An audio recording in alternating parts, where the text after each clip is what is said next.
आज आपण करत आहोत वांग्याची भाजी। त्यासाठी मी थोडेसे साहित्य घेतलेले आहेत। तर त्यामध्ये मी नारळ भाजून घेतलेला आहे, डाळ भाजून घेतलेला आहे, मेथी घेतलेली आहे, कढीपत्ता घेतलेला आहे आणि थोडेसे मसाले घेतलेले आहेत। त्यात जिरा पावडर, धनिया पावडर, काळा मसाला आणि लाल तिखट। आणि यामध्ये मी 2 टमाटे, 2 कांदे, कोशिंबीर आणि लसण याला मी आधी भाजून घेणार आहे गिरवीसाठी। आता याला कांद्याला आणि टमाट्याला थोडंसं भाजून घेऊया। आता आपण ही डाळ आणि खोबरं मिक्सर मध्ये काढून घेऊया।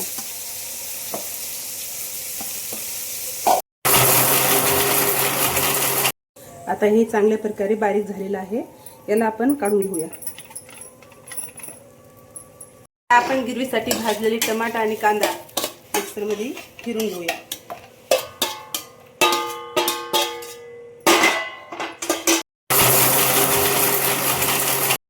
आपली पेस्ट खरंच खूप छान झाली। कढईत तेल टाकून टाकूया। सुरुवातीला आपण थोडीशी तिखी टाकू, जिरा, कढीपत्ता, लसण पेस्ट केलेली आहे आणि छान परतून घेऊया। लसण थोडासा भाजून घेऊया। लसण थोडासा लालसर झाला की आपण गिरवी टाकूया। आपण जी टमाटा आणि कांद्याची पेस्ट केलेली आहे ती टाकूया आणि या गिरवीला छान आपण असं परतून घेऊया। गॅस मीडियमच ठेवायचा, कारण आपली गिरवी कढईच्या बुडाला लागू शकते। आपण छान याला व्यवस्थित भाजून घेऊया। तर आपली ही गिरवी भाजत आलेली आहे, त्यामुळे आपण हळदी पावडर,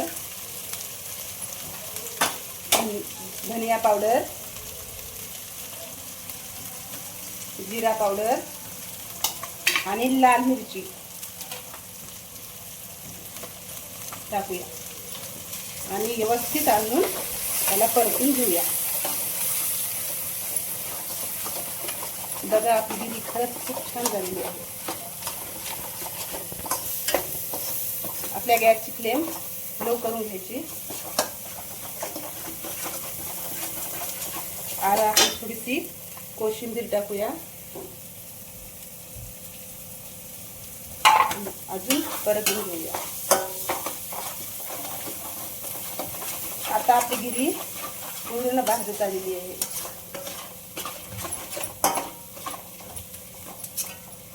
काळा मसाला, हे मसाले घेतलेले आहेत ते आता टाकूया,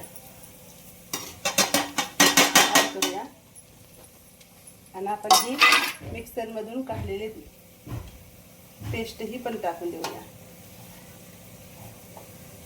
अजून एकदा परतून घेऊया।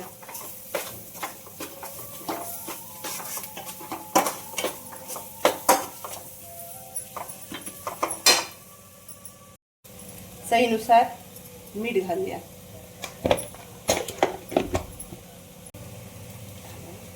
आता आपले वांगे टाकूया।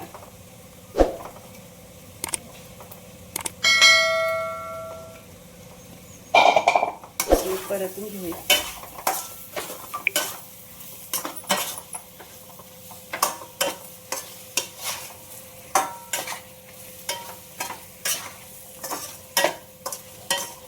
आपण आता गरम पाणी याच्यात ऍड करूया।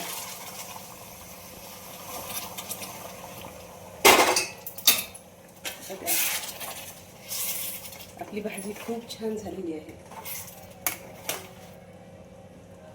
आता आपण याला 5 मिनिट झाकून ठेवूया। आता आपण याला 5 मिनिट झाकून ठेवूया। आपली भाजी तयार झालेली आहे। पहा,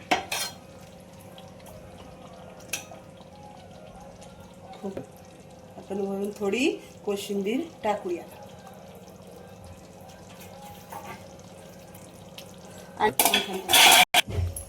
आता आपली भाजी खायला तयार। भाजी आपण पातेल्यात काढून घेऊया. पहा तर मग कशी झाली आहे भाजी. तुम्ही पण खात राहा आणि नेहमी हसत राहा.